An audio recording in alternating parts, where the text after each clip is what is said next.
Now we're recording. There we go. Now I know that for sure. Alrighty. Awesome. Welcome to Michigan Business Talk. I am here with Kevin McCarty. No relation to Darren McCarty, correct? Unfortunately not. Unfortunately not. Okay. Well, that would have been cooler if that was the case. But it's not. So, but we're here with Kevin McCarty. Kevin is a friend of mine, and he was actually my realtor. Helped me out twice. Friend before that. Friend before that. Yep. Friend before that. We met at the gym when we were pretending we were still good at basketball, and so that's sort of how that kicked off. But we just sort of had a lot in common. And when I was thinking about people to have on the show and people that I wanted to have tell their story, Kevin came up. And I guess I don't see you out there, sort of, pushing your story all that much, man. Like, what was your reasoning for really wanting to come on? Why'd you say yes to my little thing here? Well, most people that know me might not say that I'm necessarily a humble person. I like to joke around and talk a lot of crap, if you will. But to be honest, I am. I'm pretty humble. I like to kind of do my own thing and kind of do it my own way. But kind of circling back to what Mike said, when we met at the gym, we kind of just became buddies, so shooting around and goofing around and whatnot. And I do remember a story about Mike when he was still working at his old job. I was working at mine. No, that's a good one. My brother-in-law at the time worked on the plant floor where you worked. And he was trying to get in the office. I think you put in a good word for him over at, I don't want to say the name. Oh, yeah. So kind of then I knew Mike was a good dude versus just a firecracker on the basketball court. It's mostly because I couldn't play that well anymore. That's why I was so mad. It wasn't like... No. And then I think that kind of ignited our conversation every time. And then eventually, after a few months of us both consistently complaining about the same things at our former employers, we both kind of decided to try something new. And not that we were kind of in the same field, but different career paths, and always seemed to bounce ideas off of each other. Well, I appreciate that, man. I'm glad you decided to be on here. Welcome. Yeah. I think everybody's going to get a lot out of Kevin's story, and just I guess going back to that and getting back to jumping out of the corporate world, because you were there for a while. It's not and at the same place, right? Yeah. So like my corporate career, I hopped every couple of years because I got ADD. So it was like, nah. I do now. You have ADD now? I think that's part of like an entrepreneurial mindset, isn't it? It might be. But I guess you put in a good long run at a company right away. What was the thing that made you decide, hey, I need to not do this anymore? Yep. So I worked at a place, automotive manufacturing place here in town. Worked on the plant floor through college, right after high school through college, and then my junior and a half, senior year, if you will, transitioned to just kind of being the office gopher for a lot of people. The engineers, the salespeople, kind of doing whatever they needed me to do, and then that kind of led to my first job out of college. And then, from 18 to 26, I was there doing different things, and then 26 by everybody's account, doing it right? Going through the process the right way. I went from the gopher to a project manager, which was kind of like once our company was awarded the job, getting it started to production, and then once it got to production, it kind of wasn't my problem anymore. And then I was there for a while, and then the inside sales, so kind of that spot of after you win the work, the kind of the liaison between the sales and the project managers, and then after that, it was in sales for a while. And each step you kind of think, oh, I'll be a little better, and you kind of think, it just kind of sucks a little more and more. And so okay, but so. And you're from Grand Rapids originally? Cool. Yeah. Born and raised Southeast Grand Rapids. Yeah. Southeast Grand Rapids. Yeah. And so, going through, you went to high school, and then you got a job out of high school at this place while you were going to college, which a lot of people do. Yeah. And worked your way sort of up and through. Yeah. And I guess what was it about every next level that made it frustrating for you? So you're kind of like, when you're young and moldable, if you will. I don't don't mean that in a bad way. I mean, No, right. you're 21, 22. You don't really Sure. know any better. Sure. Kind of just at the direction of what the company's doing and what your direct supervisor's doing. And when you're that young, you know, you're 22, 23-year-old project manager and everyone else is 40, 45, been doing it for 10 or 15 years. You're kind of, it's just a whirlwind, right? You don't really know what to do. They've been doing it for so long. And luckily I was blessed with 4 or 5 dudes that were really cool about it and wanted to see me succeed. So it made That's good. That's always so helpful. it made it a lot less intimidating than it could have been. Okay. It's good. But just kind of kept working my way up, and to be honest, it wasn't something, you didn't realize it at the time, but it wasn't something I was passionate about, so you didn't really necessarily put as much effort probably in as you could have to learn everything. Got it. You know what I mean? And then, you know, by this time you're in your mid-20s and you dread going to work, and you're just like, I'm way too young. Not to say, going to work every not day. to say Right. I need to be an entrepreneur. At that time, I was not thinking that way. I was just like, I'm just too young. And Right. I'm not making enough money to be miserable and this young. You know what I mean? And so I remember feeling that way. Yeah. I remember feeling exactly that way. yeah. And so were you married at the time? No. You weren't. I married had at the just time. met my wife towards the end. Towards the end Yeah. of working there. You Yeah. had just met her. So maybe a year or so, and then were you engaged? No. You So weren't. then I so took you so you still had sort of free reign to be able Yeah. to make your own yeah. So that, you know, decisions that without- 36, 40 grand kind of went kind of far. It's just you Sure. know, whatever. Yeah, You don't, right, kind of far. Yeah. You know, you got a roommate or two. You don't really Right. have any bills to pay other than the bar tab on the weekend. Right. And then I kind of took a lateral position at a construction company, kind of doing the same thing. And that's what, after doing that for 6 months, I kind of realized it's not necessarily. I just don't think project management or inside sales, so to speak, is for me. So you really tried to take your skill set to a different place, Yeah. thinking that a change of environment would Might maybe help too. Yeah. And it didn't. It did not. It did not. So when you made the initial decision to move, to jump, like, Yeah. tell me about that thought process. It was emotional. I'm not tell gonna me lie. So about- like, I'm kind of I am kind of a creature of habit. Maybe not so much anymore, but I like routine. I like a schedule. I like to know what I'm not necessarily know what I'm doing, but like for that day, I mean, but like just kind of have an outline to my day and trying to stick to that as much as I can. And I'm also a sucker for, you know, I'm loyal, right? So Yeah. at that first place, I had been there so long. You get to know so many people. You enjoy these people. They watched me grow up, dude. I Sure. mean, I was 18. I'm Sure. 25. Well, like, yeah, and that's you know, like, like and I said, I was, you did everything right. You Yeah. went through the process. and I the was way- relatively young compared to most of the people in the office. So, like, a lot of those people definitely looked after me more as a son or as a Sure. nephew or something like that versus some chump that, Sure. you know, needs Yeah. to get a haircut. Sure. So it was tough. Like, at first you're like, oh, I can't wait to leave.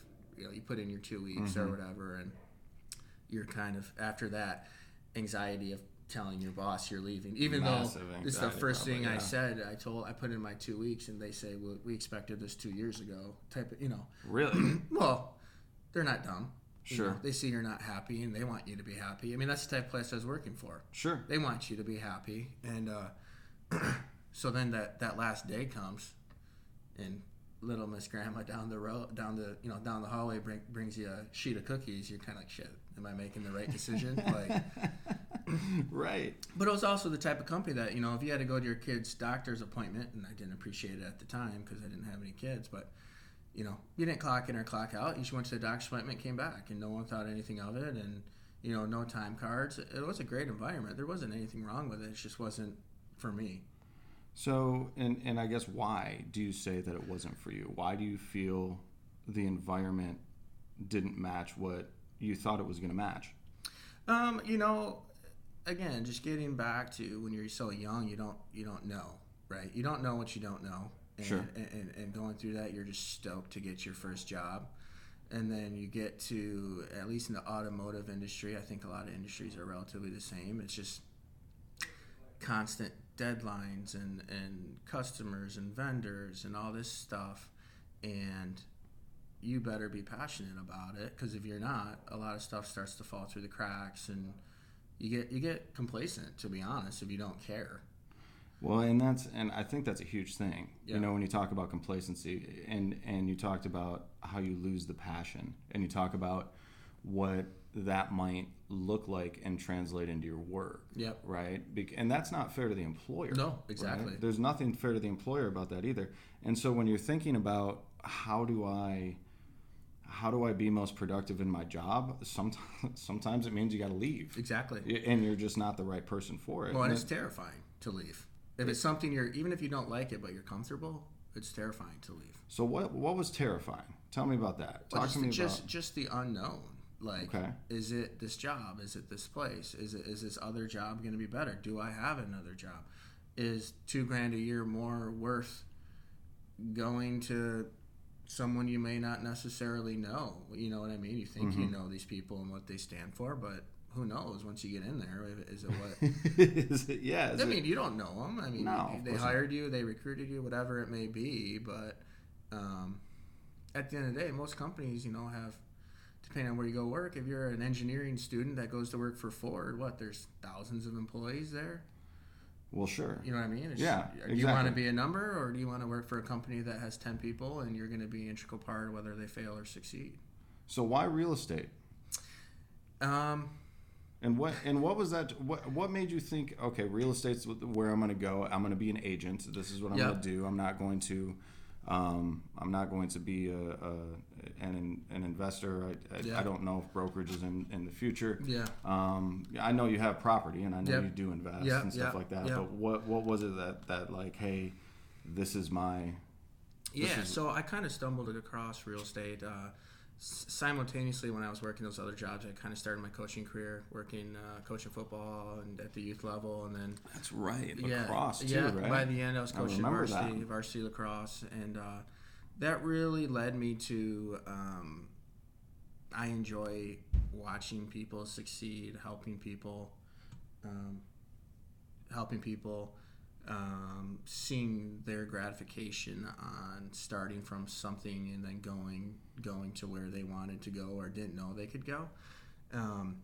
So really, after my second job, I really thought about getting into education or really administrative work on the education side. And okay, so like athletic director, something exactly, along those lines. I got got you. Yep. And then a few people warned me, get into that type of stuff because you enjoy that, not because you enjoy people. Because eventually you're going to get sick of dealing with whoever you're going to get sick of dealing with. So I kind of started to rethink that, and I was blessed to come across a family member that's pretty successful in real estate, been doing it for a long time. That's always helpful. Yeah, so she talked to me quite a bit, and then I was blessed to meet with the broker and one of the owners of the company, and I decided I think that's a good opportunity and good idea to try it out, and 5 years later we're here. 5 years later we're here. Now, what was the first year like? Oh, dude, it's scary. You know? I do know. I know exactly. Yeah. So even if it only is $35,000 a year or whatever it is you're making, you're getting paid X amount every 2 weeks to go to. It's on you. Yep. No matter how much confidence you have, that's a scary thought to think about. Yep. But getting back to being born and raised here in West Michigan. They took care of me right out of the gate. Now, when you say they, who are you referring to? So one of my good friends, I got like my license literally like on a Wednesday. Oh, you did? Yeah, and he called me on a Thursday. No way. It's a funny story. I thought he was totally messing with me. So he called me. He texted me on a Thursday. Okay. He texted me on a Friday at like 11. Okay. And at night. At night. And him and I were playing in a golf outing together the next day. Okay. And I played golf with you. You don't suck. So he texts me Greentree ? I work for a company called Greenridge Realty. Sure. So I totally assumed he was drunk and like, giving me shit about something. And he's engaged, or he was engaged at the time. He's married now to the same woman. But I don't know what you're talking about, blah, blah, blah, blah, blah. Long story short, there was a house on a street called Greentree that he wanted to take a look at. Okay. I then learned that they had like 3 offers already, and if we wanted to see it and write an offer, we had to go look before the golf outing tomorrow, which is at, 8 in the morning. Sure. And flash forward a few days, we got the house. And that was the first one. That was the first one. And so you literally started out the gate and like your third day. Yeah. So one of my best friends. Now, does that always happen? No. No. In case anybody was wondering. No. Or trying to get. No. And it's not, the whole year didn't go that way. But with that being said, for those of you that aren't familiar, closing on a real estate transaction can take up to 30, 40, 45 days. Sure. And you don't get paid until that thing closes. And there's a lot of obstacles in the way to let that fall apart, right? Oh, yes, there is. So getting back to my original point, many. You're used to getting paid every 2 weeks. So that's 3 paychecks that you wouldn't be getting. Yep. Versus waiting for the one. Yeah. Which is still 5 years later, still finding the right way to budget that and put money here and put money there to try and make sure you're not in over your head is a big obstacle. But sure. Yeah. Sure. So, first of all, that's a crazy first story, dude. I know, right? That's a crazy first story. Right. Now, did you have a place to hang your license at that time already? Like, did you know you were going to be here? Yep. So, kind of out of naiveness, sure. I came, met them, and they were cool, and my aunt worked here, and I had no reason. I didn't know. I didn't know how this game worked. Sure. And I like... How could you? Yeah, dude. I felt obviously my aunt here. I fell in love with the broker. The owner was pretty cool. The owner's son, and he was pretty cool. I was like, screw it, let's go for it. And now we're here. We're here. Yeah, and it's been a fun ride for sure. So, let's go back to that first year, and let's go back to that idea of the every 2 weeks and the paycheck and this and. Because that's something that goes away, and I think a lot of people don't think about it initially about how much you need to be good with money and how much you need to budget, and how much you need to really understand a profit and loss statement, because you're doing it for yourself now, right? It's not something that you're going to. It's not something that's just going to be handled for you. You can't always just have the direct. Debits coming out of your account or whatever, because you don't know when it's going to get refilled, and that's a big deal. That's a big deal that a lot of people don't think about. So, what were some of the things, I guess, in the first few months, and even in that first deal? What were some of the feelings you had? What were some of the things you learned? What were some of the? So I was blessed to be married by the time I started. So I was under the umbrella of my wife's health insurance. So that's one thing. That's very nice. That's a big pressure that. I didn't even cross my mind of getting my own health insurance. Sure. When you're that young, and you don't even, kind of like Mike just said, when you get a paycheck from your employer, your 401k, Social Security, all that stuff's taken out already. You don't even think about it. Versus this type of line of work, you get a $4,000 check. It's on you to put 10% here, 4% there. Be an adult. Yeah, save 40% for your taxes and all that stuff. So the first feeling is when you get an accepted offer, you're kind of like, oh shit, like what now? It's just like anything. You read it in the textbook, but doing it in real life is a lot different, right? Practical experience is much different. Yeah. Much different. Yeah. So then you kind of go through the inspection period and the appraisal period, and the whole time it's funny, you're sweating and you're freaking out, and you're not even buying the house, right? It's like you're helping your buddy close it so they can move in. I had my license for a while, and I remember that on the first one. Yeah. I absolutely remember that. So you're kind of like, like every little thing, is it good or is it bad? Or, is he going to freak out about the little crack in the wall? Is he not? Sure. And all that jazz. And, I quickly learned that you can't control what you can't control. If your buddy thinks something's important and you don't, he's the one buying the house, so you got to fight for it. And I'm not saying it's wrong. It's like, at the end of the day, when I first started, someone told me, remember that every transaction is an emotional decision. Yep. For someone. It is. Whether it's an investment property, a divorce, they raised their kids there, now they're moving, whatever it is. Yep. It's an emotional decision, not to mention it's hundreds of thousands of dollars. It's a massive emotional decision. So you have to remember that, and I think a lot of people forget that. And I guess, case in point, I have a couple deals going right now, and one we're closing next week. This girl was referred to me from someone I worked at that first company we talked about, so almost 10 years ago now. Sure. It's her niece, born and raised in Florida. So she flew up here for 3 days to look at houses because she's got a new job here. Yeah. She's known me for an hour.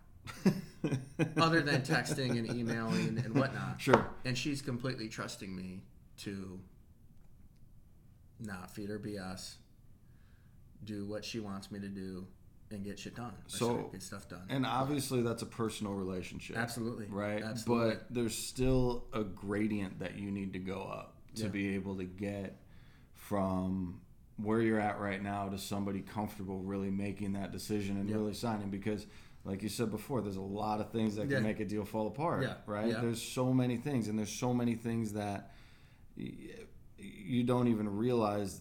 There's so many subtle or subconscious things that you could be doing that could make a deal fall apart that you don't even understand and don't even see. And I've had it happen to me. You may have had it happen to you. Absolutely.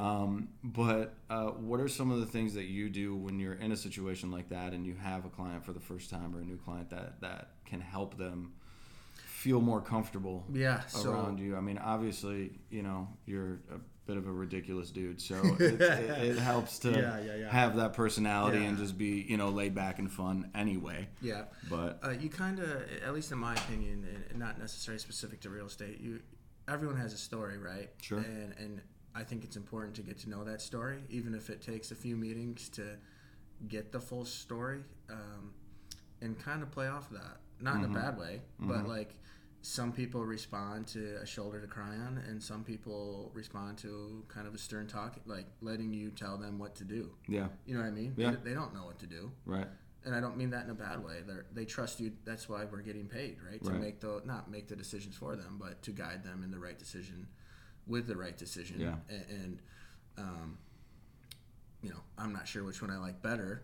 But sometimes it's nice making decisions, and sometimes it's scary, right? Well, yeah, because then you're reliable, or you're liable for them feeling good or bad for the rest of their lives, and spending $400,000 on something. That, exactly. Like, what do you think? Oh, I hate that question. I know. What do I think? I see this every day, so it doesn't scare me as much as it scares you. Yeah, I get that. I totally get that, but I don't want to downplay it to you either. Right. So, yeah, because you gotta, and it's not like walking a line. Exactly. But it is walking a line, because you have no, and this isn't anything, like if you're an expert in anything, you have a responsibility to be that expert, and you have a responsibility to give certain advice at certain times, and you also have a responsibility to that specific client. So anytime that you're giving that advice, you mean it from the best possible position and the best possible place you can be at. The challenge is it taken that way, and what happens with it 6 months down the road? Yep. And kind of what Mike first mocked me about when I first started about social media and all that stuff. With technology now, things can be a lot easier, and they also can get misconstrued quite a bit too. Mm-hmm. A simple text to your client that's 65 that whatever may think you have an attitude versus a 23-year-old kid's like, why are you calling me? Text me. You know what I mean? So it's just different, and it's part of their story, and it's part of how they got there, and it's part of your job to understand. Mike likes to be texted, and Sam likes to be called, and Jim likes to be emailed. Yeah, everyone does it different, and it's not wrong. There's nothing wrong with asking that either. No, totally. Right? I totally agree. And I think some people, when they first get started, they think that everything they do has to be perfect. Yep. And that's 100% not true. This is, for those of you paying attention at home, this is the second time we've attempted to actually get this to record and all the way go through. And so we'll see what happens when we hit stop. Yeah. But honestly, you just got to do something, and it's okay to be honest about it. It's okay to ask questions when you actually genuinely care about something, and when you actually genuinely want to do a good job, because that will come through in what it is that you're doing. Your like you were talking about at the beginning, the passion will come through in the midst of it. Your intention will come through in the midst of it. It doesn't have to be perfect. It just has to be authentic. And that's where people get it wrong. And that's where people get scared, because everybody, is judged so harshly. Yeah. So harshly. and especially when you're in your early 20s, you've been nothing but judged by a variety of different people for the last goodness knows how long. Yeah, especially in your 20s now. So yeah. You grew up on Facebook and all that. We're old enough to... Exactly. I didn't get a cell phone until college. Yeah, exactly. Yeah, so. And me, it was. I think it was my sophomore, junior year in high school or something like that. Or I shared, you still shared it with your brother or whatever it was. Right. I remember how pissed I was when the first week I got it and my dad had something go wrong with his landline and he wanted to borrow it and I was like, no, you can't borrow my phone. My 16-year-old asshole self. Yeah, right? exactly.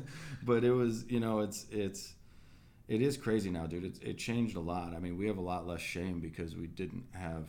I mean, we still had a shit ton of people judging us, but we had a lot less shame. But they didn't tell you about it. No, they didn't. It was all behind your back, and you could kind of get away with it a little bit, or get away with at least not reacting so poorly. It didn't jade us as much. Exactly. It didn't.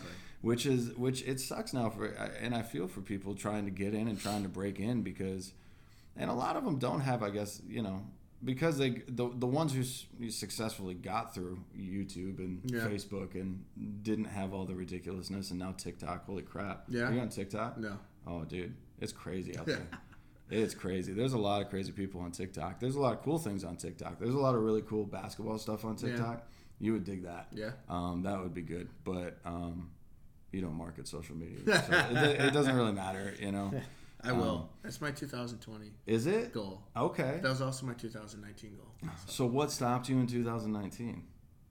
My biggest year yet. Well, that's good. Yeah, it's unfortunately that type of stuff has always been the thing that I'll do it tomorrow. And next thing you know, it's Christmas and tomorrow is gone. Well, here's I guess the other side of it. You said it was your biggest year yet. So why would you spend your time doing social media if you don't need to use it for marketing because you're doing more deals than you've done before? I understand that, but getting back to our original point, social media is bigger than ever, right? Yeah. So when my client from Florida Googles my name, there's nothing there. See, that's something. So it's just kind of like, oh, who is this guy? Did you see that? Did you see that blog I wrote or that tweet I put out or that Insta thing? It was something similar to that. Like, what do people see when they Google you? What's the first thing people see when they Google you? A senator from Florida. Is it really? When they Google Kevin McCarty, that's is what it? Comes they up. See a senator from Florida, so we gotta work on it. Well, and I thought it was so weird because, like, for me, it's Twitter. Yeah. That's the first thing that comes up when you Google my name is my Twitter feed. Yeah. Which I have like no followers on Twitter. I got like 320 followers on Twitter. It's my lowest platform of everything. I've probably had it the longest. Maybe I don't know. Maybe that's what it is. But for whatever reason, now that I know that that's the thing that people see right away, guess what I'm doing? I'm sending out tweets. I'm so it looks like I'm important on Twitter, which I'm not. You're important. Not even. Well, thanks. I appreciate that. So so biggest year yet. What do you think made it your biggest year? I just think in general, consistency, caring. I give a shit. I mean, that's huge. I hate to. So I don't know the exact statistics, but I know in West Michigan, there's thousands of real estate agents. Mm-hmm. I don't know. I think I swear there's like 4,500 in West Michigan. I could be wrong. I'm sure that's probably true. Yeah. And more every day. And you think you think about what Zillow and Realtor.com, they're essentially trying to run realtors out of business. Mm-hmm. So then right now in the city of Grand Rapids School District, there's 212 listings, I think, of which half have probably been on there for half a year. So it's just... So there's one or two listings now every couple days, if that. So think about that. 220 listings in the school district of Grand Rapids, which is pretty big. Mm-hmm. City of Grand Rapids, and there's 4,500 agents. Those numbers don't quite add up. No. No. So they don't quite add up. Right? Yeah. So that's even like East Grand Rapids. I don't do much in East, but last time I checked, I don't know, 35, 40 houses, something like that. Yeah. So inventory is definitely low. It's gone up, but it's still low. And then you throw in the holidays, things are just kind of slow in general. But that's kind of where I built my business. Not necessarily, I've never bought leads or anything like that. I've really just pounded the people that I've grown up with, who they've grown up badger with. the crap out of me. I do. No, I do. you didn't. No. That's not true at all. No. I don't believe in pressure sales. I think that Yeah. stuff like that is part of that. But really just giving back. The community that I feel like I've served in terms of going to school and coaching for and helping people along the way has definitely come full circle in my career of giving back to me and referring people to me and stuff like that. So when you say that, when you talk about that, I mean that's a big deal too, is having those referrals and what is it? What are the, I guess if you could say the top two things for repeat business? What are the top two things you would say for repeat business that you would suggest people focus on if they're building their client base right now? And so the first thing I did, and Greenridge suggested it, build a list of people that would give a shit that you're doing what you're doing. Sure. Okay. Yeah. Whether that's your second grade teacher or the kids you used to nanny for that are now 20 years old, right? Whatever it is. Right. Yeah. Because you never know. In most transactions, at least for real estate or financial planning or whatever you're trying to do, someone would rather do it with someone they kind of sort of might know or their friend knows versus some guy in a cheesy suit that they have no idea who he is. Right. And I kind of took that to heart and made my list and pounded it and sent out the flyers, did the whole thing. And the first thing I always kind of didn't realize I was doing when I was doing it, but I became obsessed. So if my buddy texted me, I tell everyone that is a client or a future client or a past client, if you text me after 6 a.m. or before midnight, I'll most likely respond pretty damn quick. Yeah. Whether it's I have the answer or I don't have the answer and I'll get it for you. So my biggest suggestion, number one, would be answer your damn phone. We were talking about that literally right before we started this. And whether that's email, text, call. I mean, my wife and daughter hate it. But they also understand it. Sure. And I do understand I need to get better about it. But because now 5 years later, it gives you anxiety attacks sometimes. I'm sure it does, bud. I'm sure it does. But getting back to my point, it's an emotional decision, right? So here we are, that woman from Florida I've mentioned. We're closing next Friday, in theory, hopefully, and we have an appraisal issue. Yeah. She doesn't. She no this on her. She doesn't fully understand what that means. It's first time buying a house. Yeah. Half the country away doesn't help. Nope. And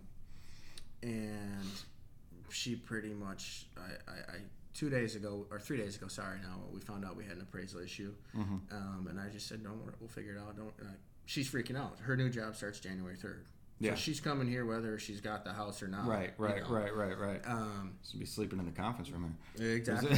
So I said, sleep easy, we'll figure it out. Yeah. And then, a day and a half later, we got it figured out. And, getting that text from her that you're the best, like in capital letters, is sometimes worth more than the money. And, and it really, that's why you do it. And, this is such a scary process for a lot of people that.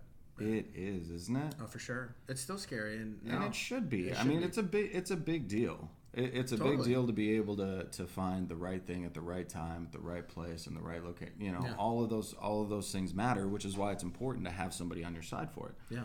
But it's definitely something that a lot of people, I think, it's why it's such an emotional thing. Exactly. And all sales is emotional, right? Yeah. From the smallest little whatever it is all the way up to something big. People are doing it. And the reason they're purchasing, I shouldn't say sales is emotional, purchasing is emotional. And when people make that decision to do it, they're making that decision to do it, I think, because they feel an emotional connection, tie, comfort to whatever it is that they're doing. Yep. And whoever it is that they're doing it with, yep. Right? And having, being able to solve those problems in a big type of decision like that, or a big situation like that, that's huge, man. That's a huge deal. And not everybody can do that. And I want you guys to understand too, it sounds like it was pretty easy, and I know it comes across like it was easy for Kevin to be able to make this transition and do this thing, but not everybody can do that. Not everybody can be a business owner. Not everybody can do entrepreneurship. Business is hard. You've heard me say that over and over and over again, and all of the blogs and all of the everything else. Business is hard. It is not easy, and it takes a certain level, not just of intelligence to be able to do it, but it takes a certain level of grit and desire. And at the end of the day, people do business for two reasons with you, and they'll invest in you for two reasons, and it's because they either like you or it's because they believe in the product idea or whatever else it is that you're offering to them. Yeah, I've always kind of not jokingly, but subscribe to I always say hustle or be hustled. Sure. Because there's always, I have investor clients, kind of similar to what Mike does, and I don't answer. There's 200 other agents they could call that would gladly help them. Now, they're not beating down my door, so it makes it easier when they do call me. I answer the question. But with that being said, like, getting back to your question about what gets you here, like, care. Yeah. Like, so answering your phone is one thing. Caring about it is another. So if someone's coming here saying they want to spend $200,000 and live in Alger Heights, don't go show them $300,000 houses in Fulton Heights. But that's a very, very, very good idea. Well, but people see, like, a lot of, usually people aren't that specific. But right. I think you get my point. Well, absolutely. But if their budget's $250,000, why are you showing them $350,000 houses? Exactly. You know what it's I mean? a selfish reason. Yeah, they're doing it for. Then they start thinking you're in it for the money versus them. Or I can't tell you how many times I've gotten a second-hand referral, if you will. Someone was working with another agent. They weren't happy. They find me. And the first thing they tell me is what they want. Mm-hmm. And they might get upset because they're, oh, you're not sending us listings every day like the old agent. I'm like, well, how many of those houses did you buy? Right, exactly. I'm not going to waste if you're telling me it's 250 in Hudsonville, I'm not going to waste your time and send you to 89 in Jenison. Like, I know they're close, but that's not what you want. Yep. So, I think after that, they appreciate that I care. And when we do go look at 3 or 4 houses, it's something that they actually want or potentially want. Mm-hmm. And they appreciate me not wasting their time. Yeah, we all have things to do. I have a kid. They probably have a kid. Whatever the answer it is, like, you got stuff to do, or they got stuff to do, or they have a day job, or they got whatever the answer is. They don't want to go look at houses just to look at houses, especially now when it gets dark at 4:30 and there's snow on the ground. Absolutely, and especially when they have so many. I'm not going to say so. The Detroit market's different, but there is still a lot of houses on the market that are sitting right now. Yep. Right. Absolutely. There's plenty of buyers, but buyers are getting considerably more specific. Yeah. More nitpicky. Yep. Definitely turning into a buyer's market here in West Michigan. It is. It is. And I guess let's talk about, for the next few minutes, because I know you got an appointment here in a half hour. Yep. Which I want to make sure that you're able to keep. And thank you for taking the time to do this, dude. This is super cool. Well, I appreciate it. And your story, I think, is one that a lot of people can relate to.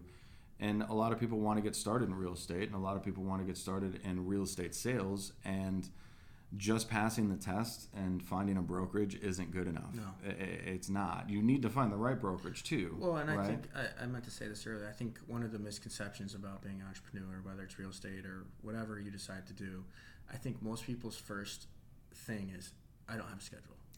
Right. You know what I mean? Yeah. So they take that for granted. So that means I can wake up at noon and do it. I wake up earlier now than I did when I had my 9 to 5. You do? Yeah. Oh, yeah. I wake up at 5:30 every morning. Go to the gym with my buddy, my next door neighbor, do my thing. Some days I have to drop my daughter off, whatever. Sure. But I'm still here every day. Sure. Even if I come in here knowing I have quote unquote nothing to do, I still come in here every day. So why do you show up every day? Consistency. It's a pattern. Okay. It's a schedule. And what does that pattern do for you? To me, it keeps me focused. Okay. Getting back to my point about passion, I'm very passionate about real estate. It's brought me a life that I didn't know I could have. Like Mike mentioned before, right. I have a few rental properties. I flipped a few properties. I've expanded on just selling and buying real estate with clients. But even when you're passionate, it still can get kind of monotonous sometimes, right? Going to show houses 45 minutes away at 8 o'clock at night on a Tuesday, you'd rather be home. Yeah, not sure. that there's anything wrong. It comes with the business. Yep, it absolutely does. But it's also key to your future, right? You also understand coming in here every day, getting your systems in place, making sure your bills are paid, whatever you don't think about. So when you go home, say you don't have any showings, you go home at 4 o'clock, you can be as focused as you can be on your family or whatever you're trying to do that day, and don't have to worry about a weird phone call at 8 o'clock at night that you didn't do before that. Sure. I mean, my business is tough because a lot of people that I'm dealing with have a 9 to 5, so they call me. They might call me on their lunch break, or you know what I mean. Your hours are funky. A little different. Right.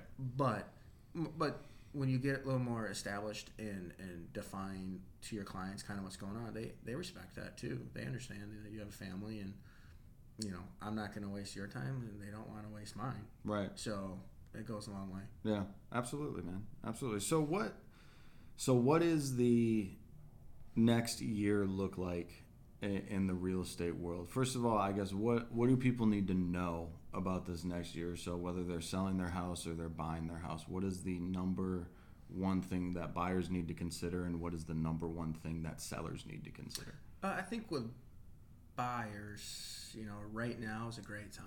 Okay. Inventory might be a little slim pickings, if you will, but with the holidays and, like I mentioned before, it gets dark at 4:30. Sure. Sellers have their houses on the market and are a little more motivated. Like before, when I first started, you could almost throw a house on the market at certain price points, maybe under $300,000, and get 17 offers in 4 days. Right. Right. Yeah, you would. Now you throw something on at a couple $100,000 maybe, and you might not get an offer for a couple weeks, which is normal in a normal market. Yep. But that also allows the buyer, in my opinion, which I think is great, to go in and make an educated decision. Like, okay, I'm going to go look at this house. I hated it when I would take a 24-year-old kid buying his first house. I shouldn't say kid, but a 24-year-old person. And we got to decide on our 5-second walk to the car whether they want to write an offer or not for $20,000 over the listing price. Yeah. And me being a person that cares, I have a hard time letting people do that. Sure. Well, it's a big decision. There's a lot that goes into that. Well, and I think you asked me before about repeat business. Yep. It terrifies me to death to get a call from that 24-year-old kid when he's 29 and wants to sell the house, and it's worth less than he paid for, or he's going to break even. Exactly. And then I have to explain to him how I let him get ripped off 5 years ago. Exactly. You know what I mean? You can't hide anymore. No, you can't. You cannot. You can hide anymore. for 3 or 4 years and give them all the T-shirt and water bottles you want, but when money hits the fan, and rightfully so, they're going to be pissed. Yeah. Your swag is on point, by the way. It's good stuff. So I'm a swag guy, for sure. Yeah, like if you've ever gotten a piece of Kevin McCarty swag, you know what I'm talking about. And if you haven't, you want one. Yeah. Email me, I'll give you one. Yeah, do that. Yeah. Well, okay, so what do sellers need to look at? What do sellers need to understand about what's happening right now too? Because I think that's an important point. I think sellers, and I think it's all about the realtor too, explaining to them kind of what to expect. Sure. Right. Sure. I think expectations need to change a little bit, and what do you mean by that? It's kind of reverse of what we just talked about. You can't just throw your house on at a stupid number and expect to get 7 offers. So what are the things that, and I agree with you 100%, and we see that everywhere, and that's always going to be.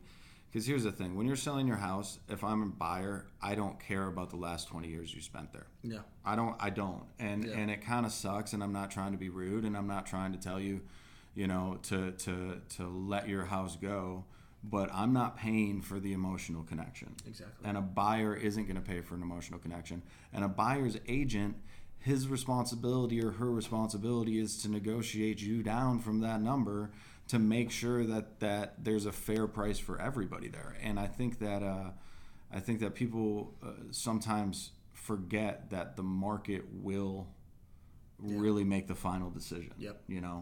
Well, and I think it's tough now too, where I've been in the business long enough that you kind of, some of those people that bought 4 or 5 years ago are trying to sell now for whatever reason, and they're kind of seeing like, oh shit, well, what absolutely. did we do? Yeah. And that's the tough part, because now in a few instances, like myself or whoever is the agent trying to sell it, but didn't help them buy it. Yep. And now we're the ones that have to have that tough discussion with them. Sure. About, not that they got ripped off, because that was a product of the situation they were in. Yeah.